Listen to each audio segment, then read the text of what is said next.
So a few days ago over on TikTok, I posted a video of the evolution of my setup, and it was very clear that my setup got a little worse.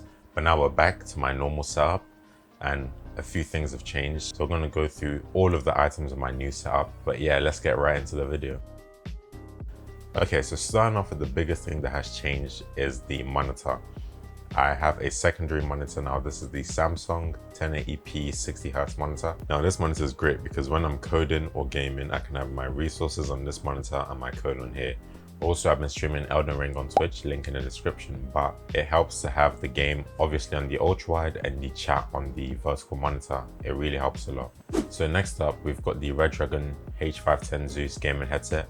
Now this is a wide headset provided by Redragon. It has this nice black and red theme, which although it doesn't fit with the setup, it's good enough for now. I think they released a new version which is all white and it's got some nice RGB and it's wireless. So I might try to get that into the setup, but for now this is what we have. It's a great headset, it's got good mic quality. I did a full video reviewing the headset. I'll put up a link somewhere here. But yeah, it's really good. I love it. And next up, we've got obviously our Xbox One S controller. And before the keyboard and mouse warriors get onto me, I use this for games such as Elden Ring and Cyberpunk, as well as GTA, games that are a little easier to play with a controller rather than a keyboard and mouse. If it wasn't clear already, I'm already pretty bad at Elden Ring with a controller, so playing on keyboard and mouse would just been horrendous. So yeah, it also has a charging dock that isn't currently plugged in right now, but it just helps to keep everything charged. Okay, next up behind me, I've got the electriq wide quad HD 35-inch 1440p monitor. Now, this is kind of the main points, the eye catcher of this setup. It's a super nice monitor. You know, it's nice and curved, it's got nice bezels. On the bezels, I might actually wrap the bezels in white just to make it fit with the whole theme of the setup. But yeah, it's a nice monitor. It's got HDR, beautiful for watching movies, playing games, anything I need to do, I can do it with this monitor. I also did a full review on this monitor, but it's really good. Also for the monitor, I plan on getting a monitor mount for it because the stands are pretty wide and I think it just throws off my setup a little bit. So I'm probably gonna get an all white monitor arm just to make the setup look a bit cleaner and just minimize the amount of clutter that there is on the desk, you know, have a bit more space. On the monitor, we've got the Redragon GML 113 Light-bar. I have a lot of Redragon items here, but it's a really nice light-bar. You've got 4 hue settings that you can choose from. Once again, I did a full review on this light-bar, you can check it out, but it's really good. You can adjust the brightness, increase and decrease it, and the touch controls are pretty good. As I mentioned in the review video, sometimes the touch controls don't work immediately, but apart from that, it's really great. It really helps me to get a nice vibe going, get the ambiance going when I'm gaming or reading or coding. It's really great. Yes, another Redragon item, we've got the new Redragon Fade Pro keyboard.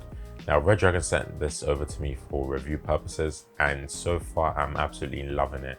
Not only does the white and blue fit with the theme of my setup, but it's also got red switches which are dampened and it sounds amazing. I had another keyboard which also had red or maybe blue switches. I can't remember, but they just sounded too loud and just obnoxiously loud when I was coding. But this is amazing. Like, it just sounds so good. I'll put some ASMR of me typing. It sounds amazing. The keyboard allows for various forms of input, so you can have it as wired connection, you can go Bluetooth, and you can go 2.4 GHz with the provided dongle. Also, one of the small things that I love about this keyboard is the ability to switch between Windows and Mac keybinds. Now I code on my MacBook, and having this as an external keyboard will just make everything so much better. Using a traditional Windows keyboard gets quite difficult because you kind of forget which buttons relate to what buttons on a Mac, if that makes sense. But with the Fade, it's clearly labeled to say, okay, this is the command button, this is the option button. So yeah, it's super convenient. It helps so much, you guys don't even understand. Also, we've got the Trust speakers. Now this speaker is great because it's as nice and loud. It's got a nice dial that is lit up. So whenever I'm in a dark environment, I can still see the dial.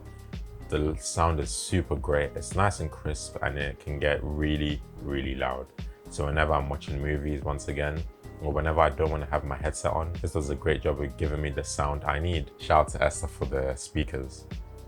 onto the case, we've got the SaharaGaming M808W gaming case. This is a micro ATX case, and I love this case. It's probably gonna stay for a while because it's got a nice chassis. It's nice and clean. The glass-to-glass panels are super nice, and conveniently, it's got a LED button on the outside, so I can conveniently change the theme and the colors from outside of the case without any software. Also, the case came pre-installed with 4 fans, which is just nice. And I also have 3 thermal right fans at the bottom, and 2 140mm Arctic fans on the side for my AIO. On the topic of the AIO, it is the Be Quiet Pure Loop, and I've got an MSI Gaming X1017. Now this GPU caused so much uproar and I don't understand why, but not to worry, I'll be upgrading my GPU to probably the 3080 very soon, so stay tuned for that video. And apart from that, I think that's it. We've got obviously 2 posters, Black Clover, if you watched it, let me know, and AOT, which I recently just finished. So yeah, that's it for my new setup, guys. Once again, this is temporary until I do a full video of my new and improved gaming room. Stay tuned for that. But yeah, let me know if you think I should add or remove anything, and hit the like button if you enjoyed the video. If you really loved it, hit subscribe, and I will see you guys in the next one.